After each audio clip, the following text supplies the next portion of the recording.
pengajuan pahlawan Pak Soeharto sama Gus Dur seperti apa? Ya, setiap pemimpin, baik itu Presiden Soeharto maupun Presiden Gus Dur, pasti memiliki peran dan jasa terhadap negara. Dan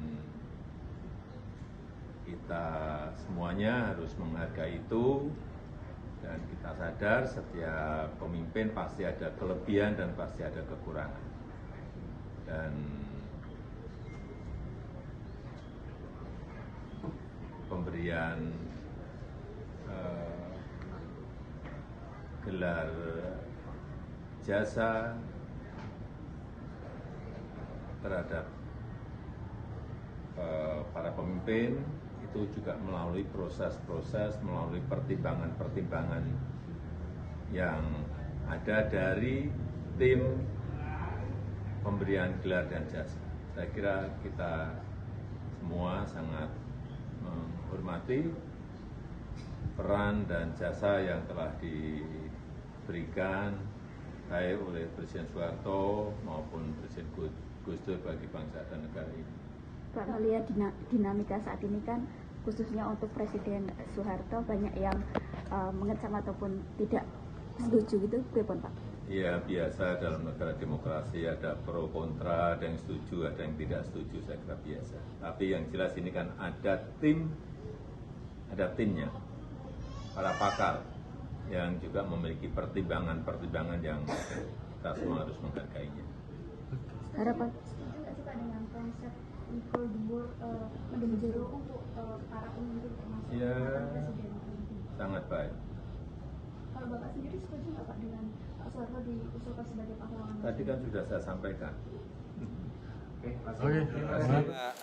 Saya sebagai Ketua Dewan Gelar Tanda Jasa Tanda Kehormatan tadi telah menyampaikan kepada Bapak Presiden Prabowo Subianto terkait dengan pemberian anugerah gelar kepahlawanan nasional yang memang ini dilaksanakan sudah merupakan kegiatan rutin dalam rangka Hari Pahlawan 2025.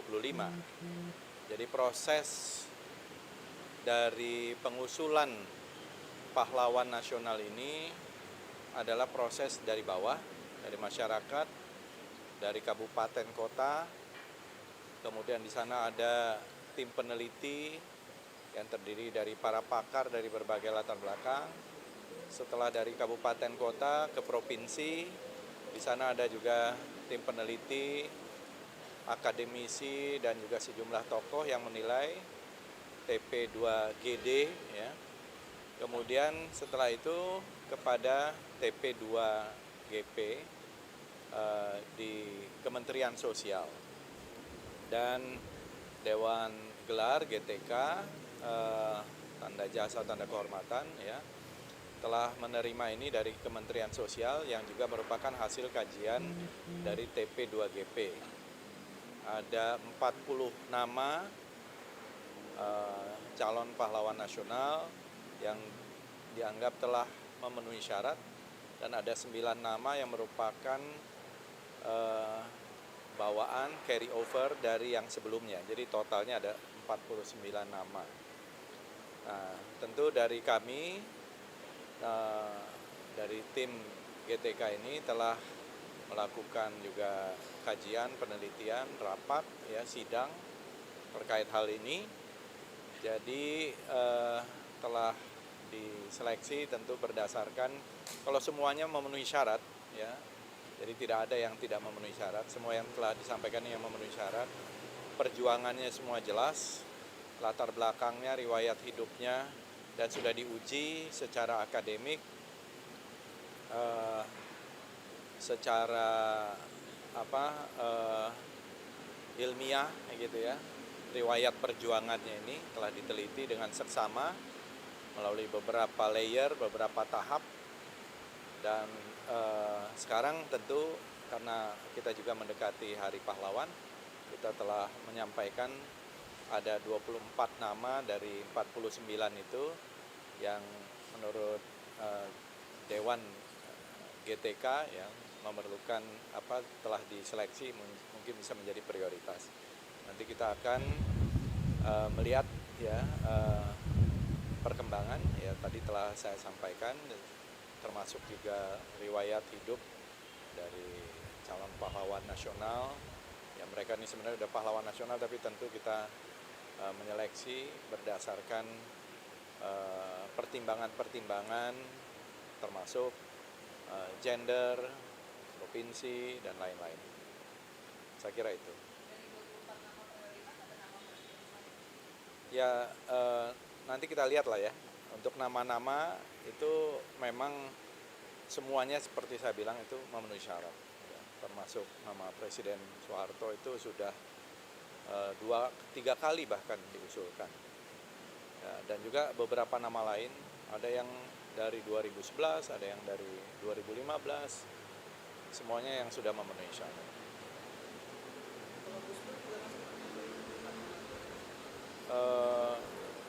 Itu juga termasuk yang kita seleksi ya, semuanya saya kira memenuhi syarat juga.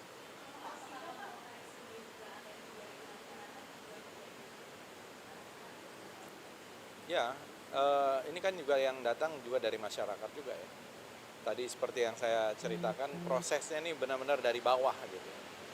Dari masyarakat, dari kabupaten kota, dari provinsi, kemudian melalui berbagai kajian, melalui seminar, ada publikasi buku dan lain-lain. Jadi kalau mengenai hal itu saya kira tidak ada masalah.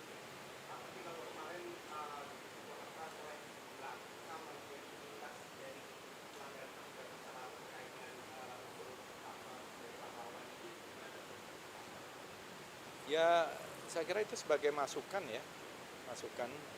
Tapi kita akan melihat jasa-jasanya yang luar biasa.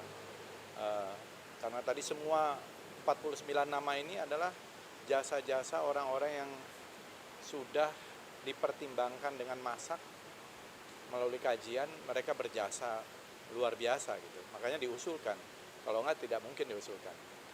Jadi soal memenuhi syaratnya itu memenuhi syarat.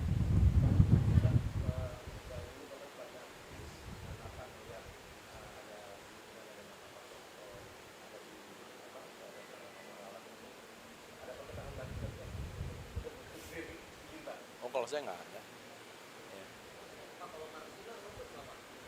Ya itu kan termasuk yang diusulkan juga ya, diusulkan oleh tokoh-tokoh buruh ya, dan banyak juga organisasi buruh yang mendukung itu, dan juga diusulkan dari pemerintah tadi kabupaten kota, dari provinsi.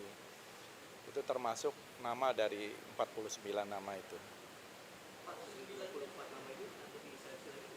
Ya tentu akan diseleksi lagi.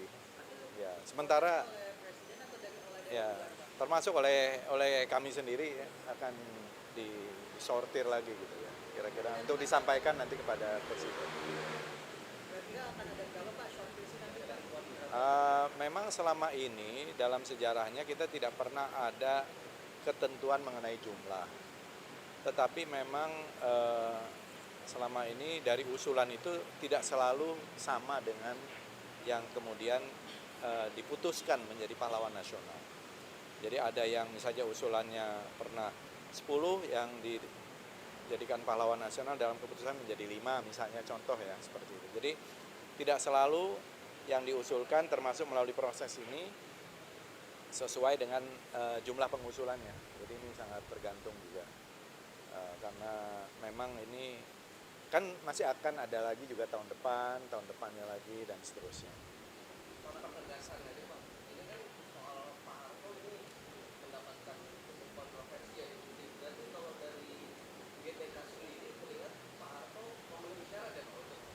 Yang mengatakan memenuhi syarat itu bukan hanya dari GTK, dari kabupaten kota, dari provinsi, dari TP2GP.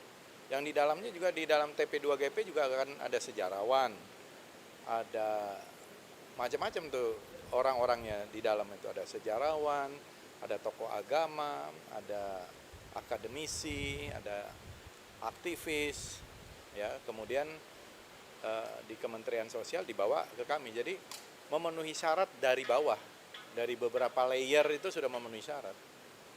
Nggak ada masalah, dan itu datangnya dari masyarakat juga.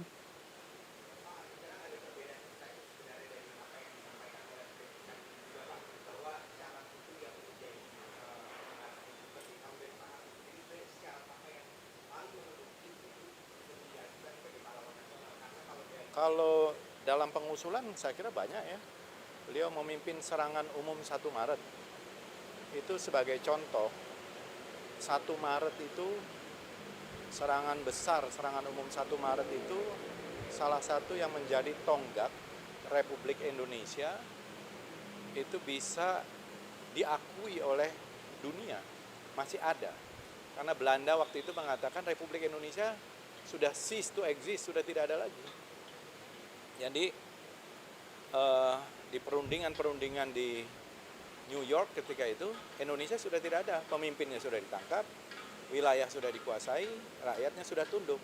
Tiba-tiba ada serangan ini, salah satunya adalah serangan besar, serangan umum 1 Maret 1949. Itu salah satu yang saya baca dari usulan-usulan itu. Nah, itu kan menandakan Pak Harto sebagai komandan pertempuran serangan umum 1 Maret punya jasa di dalam kemerdekaan, perang mempertahankan kemerdekaan Republik Indonesia. Belum lagi operasi pembebasan Irian Barat dan lain-lain. Jadi ada rinciannya, nanti rinciannya kalau mau lebih panjang nanti saya berikan.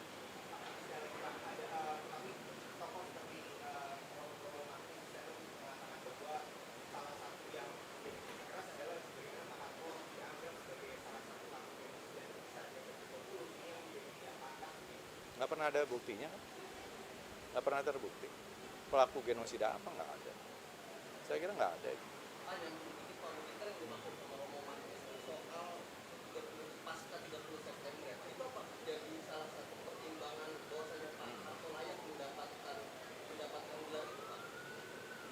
Ya, apa faktanya apa? Ada yang berani menyatakan fakta? Mana buktinya? Kan kita bicara sejarah dan fakta dan data. Ada nggak? Nggak ada kan? Saya kira itu. Dan Pak Prabowo juga tadi, Pak Presiden menyampaikan bahwa perlu istana-istana, keraton-keraton, kerajaan-kerajaan, saya sebagai Menteri Kebudayaan untuk memperhatikan, untuk ikut memperbaiki, merenovasi, merevitalisasi. Ini pelan-pelan sedang kita laksanakan. Jadi beliau sangat peduli bahwa ini adalah warisan budaya yang penting, cagar-cagar budaya yang penting. Jadi tadi juga menyampaikan pesan tersebut.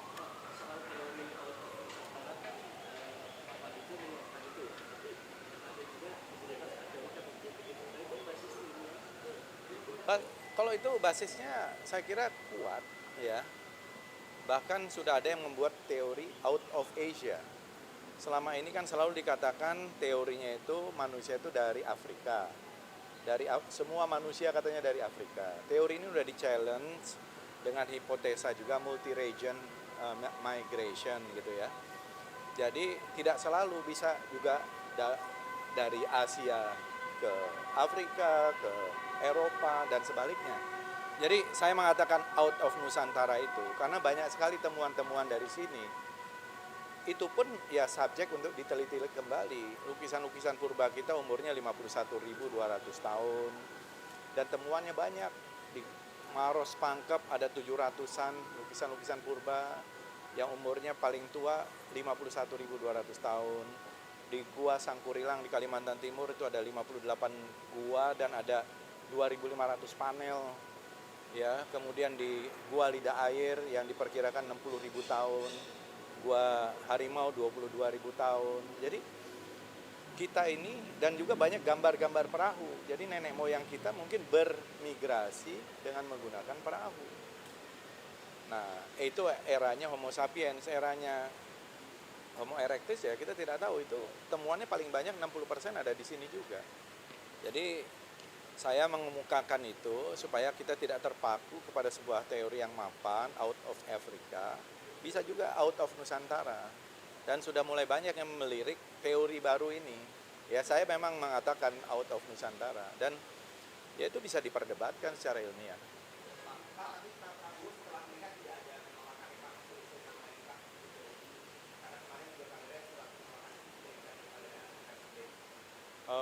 Iya saya kira beliau kan menerima masukan dari bawah, ya. Apalagi?